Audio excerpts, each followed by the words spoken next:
Hello everyone. Today's problem is problem number 4 from not for profit concern. In this problem, we are going to discuss about income and expenditure account. So, in this problem, full focus is on income and expenditure account, means preparation of income and expenditure account. Following is the receipt and payment account of Satara Sports Club. Satara prepare income and expenditure account for the year ending 31st March 2019. Receipt and payment account for the year ending 31st March 2019. Now, firstly, student की final account में trial balance होता है, not for profit concern में क्या होता है, receipt and payment account. Okay, so on the basis of receipt and payment account, we have to prepare income and expenditure account and balance sheet. In this problem, we have to just prepare income and expenditure account. तो receipt and payment account के base पे हमें income and expenditure account जो है वो prepare करना है. Now for the year ending 31st March 2019, ये जो है इससे हमें पता चलता है कि करंट ईयर क्या है. तो करंट ईयर क्या है, 1 अप्रैल 2018 टू 31st March 2019 मीन्स 1819.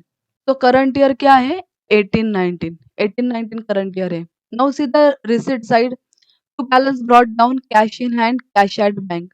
तो ओपनिंग बैलेंस है, ये ओपनिंग बैलेंस हम कंसिडर नहीं करते हैं. Now go for next, to subscription.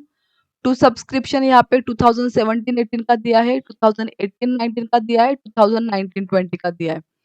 After that to entrance fees and to donation for building fund, to interest, to sale of furniture, and in the packet they given book value rupees 8,000. So this is hidden adjustment for the furniture. So यहाँ पे जो ये receipt है, receipt मतलब कि income, तो यहाँ पे ये टू है, इनकम में जाएगा तो वो क्या होगा, बाय होगा. Now come to the payment side, by salaries, rent. Rent पे देखो ब्रैकेट में including rupees 2,000 for 2017-18. So again this is hidden adjustment. By electricity charges, by fix deposit, by printing and stationery, general expenses. Again, in the bracket they given the hidden adjustment for general expenses, including rupees 500 paid for next year. Then by sports material purchase, by balance carried down, cash in hand and cash at bank. Now this balance is useful for balance sheet, but in this problem we are just preparing income and expenditure account. तो हमारे लिए ये important नहीं है. Now come to the adjustment. See the first one. Outstanding subscription for current year is rupees 4,500. So this is on subscription. ये adjustment किसके ऊपर है, सब्सक्रिप्शन के ऊपर है. Outstanding rent for current year amounted to rupees 1,000. So ये rent के ऊपर एडजस्टमेंट है. Now rent has to adjustment, one hidden adjustment and one is there in the adjustment. See the third number, entrance fees are to be treated as revenue income. तो entrance fees के ऊपर ही adjustment है. And fourth, stock of sports material as on 1st April 2018 rupees 6,000 and on 31st March 2019 rupees 14,000. तो ये sports material का opening stock है and closing stock है. So this adjustment is on sports material purchase. Okay, now see the problem again. Preparation of income and expenditure account only. So in this problem, we have to prepare income and expenditure account. So here, this is in the books of Satara Sports Club. तो हमें यहाँ पे लिखना है Satara sports club. Then next, income and expenditure account for the year ended. See the year 31st March 2019.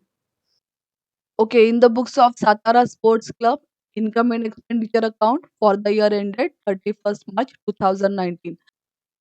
Now we know that the debit side of income and expenditure account is expenditure and credit side is income. अभी क्या हो जाता है कि यहाँ पे income and expenditure ऐसे लिखा है, तो मोस्टली स्टूडेंट्स क्या कर लेते हैं कि यहाँ पे डेबिट में इनकम कर लेते हैं और क्रेडिट में एक्सपेंडिचर कर लेते हैं। पर ऐसा नहीं है। आई रिपीट कि income and expenditure account is a nominal account. Nominal के अकाउंट के रूल से ही ये चलता है और नॉमिनल अकाउंट का रूल क्या है? Debit expenses and losses, credit income and gain. So debit side expenditure की साइड है एंड क्रेडिट साइड इनकम की है। तो इस वजह से यहाँ पे डेबिट में एक्सपेंडिचर है और क्रेडिट में इनकम है। Then amount, is in rupees. ये हो गया। तो हमारा इनकम एंड एक्सपेंडिचर रेडी हो गया। Now come to the problem and we start from the receipt side. हम लोग रिसीट साइड से करते हुए पेमेंट साइड में आएंगे एंड देन एडजस्टमेंट, इस तरीके से जाएंगे। C, to balance brought down actually इसकी एंट्री नहीं होती है because this is the opening balance. ये ओपनिंग बैलेंस है, इसके लिए इसकी एंट्री नहीं होती है। Then next next to subscription.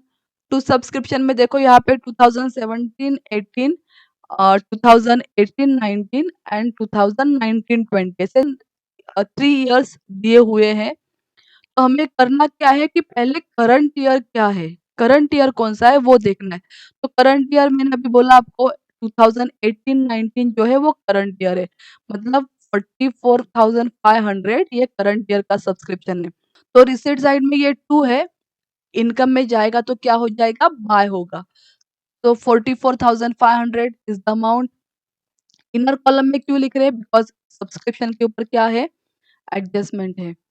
Then the next to entrance fees, by entrance fees 8,000। Income and expenditure account जो है उसमें सिर्फ revenue expenses and revenue income की एंट्री होती है एंड करंट ईयर की एंट्री होती है। ओके, आई रिपीट कि income and expenditure account include only revenue expenditure and revenue income and only current year की इसमें एंट्री होगी। Last year, previous year, next year की एंट्री नहीं होगी। तो यहाँ पे इनकम एंड एक्सपेंडिचर में करंट ईयर की एंट्री होगी और रिवेन्यू एक्सपेंडिचर रिवेन्यू इनकम होगा। And donation for building fund is a capital income. Donation for building fund क्या है? ये कैपिटल इनकम है, तो इसकी एंट्री बैलेंस शीट में होगी। ओके, इनकम एंड एक्सपेंडिचर में ये नहीं दिखेगा। तो डोनेशन फॉर बिल्डिंग फंड कहा जाएगा? बैलेंस शीट में। Then next is interest.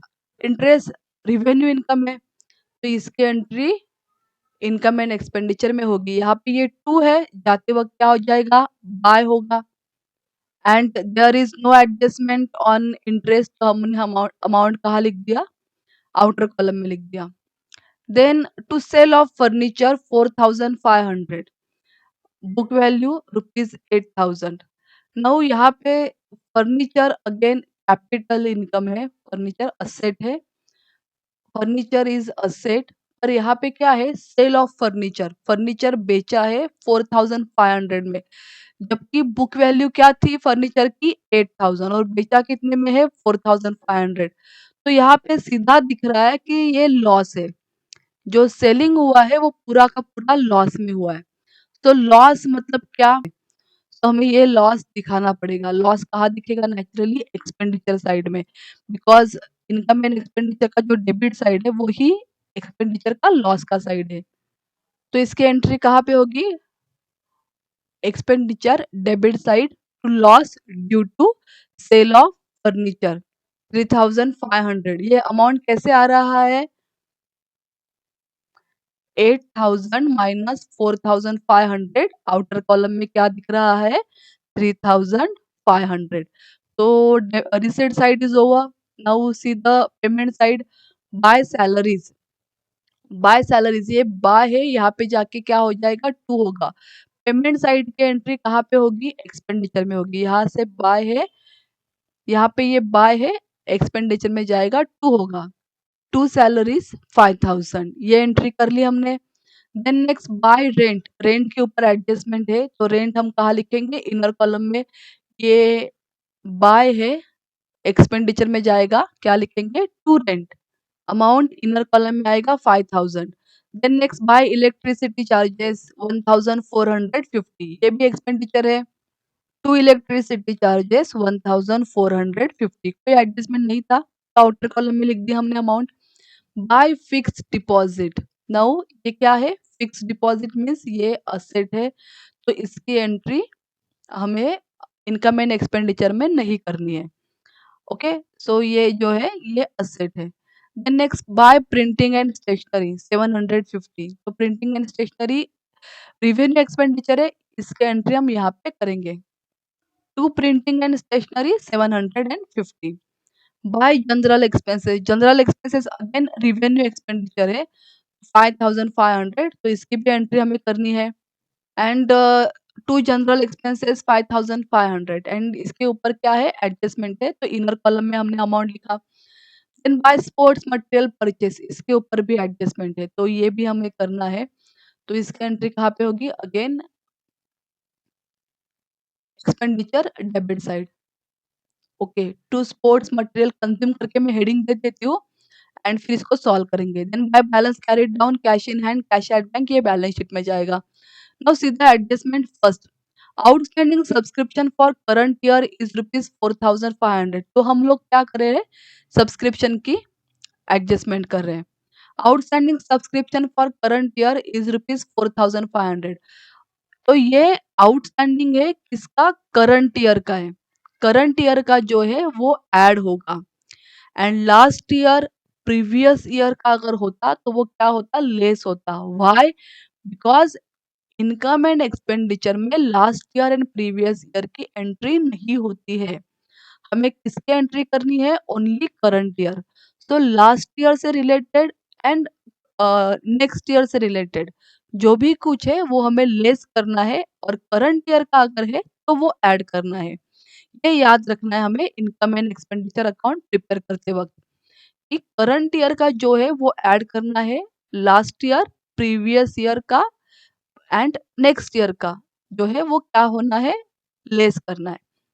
तो यहाँ पे देखो ये करंट ईयर का है, करंट ईयर का होगा तो ऐड होगा फॉर करंट ईयर, ये करंट ईयर का है, इसके लिए हमने क्या किया, ऐड किया।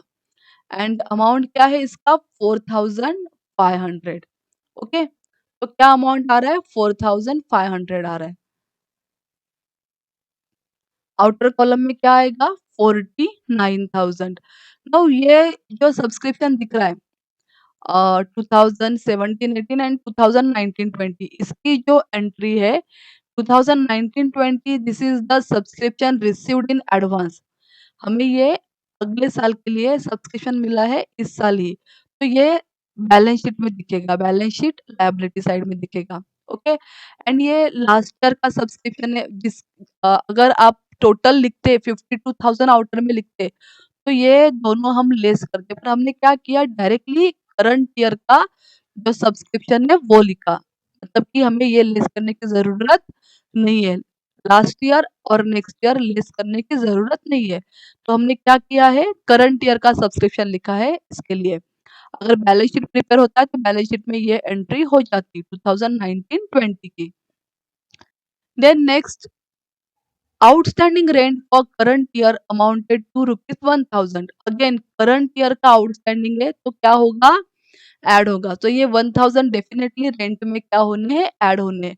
और रेंट के ऊपर और एक एडजस्टमेंट है, ब्रैकेट में दिया है इंक्लूडिंग 2000 फॉर 2017-18, सो दिस 5000, ये जो 5000 अमाउंट दिख रही है इसमें 2017-18 का 2000 रुपीज रेंट इंक्लूड है, तो 2017 ईयर 17-18 जो है ये लास्ट ईयर है, लास्ट ईयर का हमें इसमें नहीं रखना है, तो आउटस्टैंडिंग फॉर करंट ईयर का हम क्या कर रहे हैं, ऐड कर रहे हैं। Okay, and rent received for the year 2017-18 का लेस हो रहा है, तो जो 2017-18 में जो रेंट रिसीव्ड हुआ था 2000 का, वो हमें इस अमाउंट से क्या करना है, लेस करना है।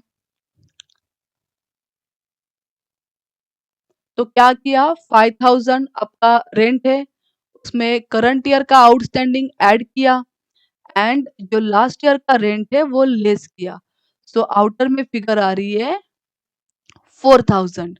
तो इस तरीके से रेंट को हमने सॉल्व किया। इसका आउटस्टैंडिंग का जो सेकंड इफेक्ट है वो बैलेंस शीट में होगा और इसका सेकंड इफेक्ट नहीं होगा because this is related with the last year.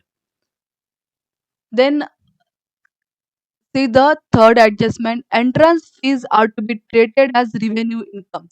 तो ये जो पूरा एंट्रेंस फीस है 8000, ये पूरा का पूरा कैसे ट्रीट करना है? As revenue income. तो इसमें कुछ भी कैपिटलाइज नहीं करना है। तो पूरा का पूरा रिवेन्यू है, इसके लिए एंट्रेंस फीस पूरा का पूरा हमने एंटर कर लिया इनकम साइड में। अगर इसमें से कुछ भी कैपिटलाइज होता, स्टूडेंट अगर इसमें से कुछ भी कैपिटलाइज होता तो हमें लेस करना पड़ता, और जो कैपिटलाइज है वो हमें कहाँ पे ऐड करना पड़ता? कैपिटल फंड में। ओके, पर यहाँ पे ये पूरा का पूरा एंट्रेंस फीस रिवेन्यू है तो हमें उसकी पूरी एंट्री कर देनी है। By entrance fees 8000।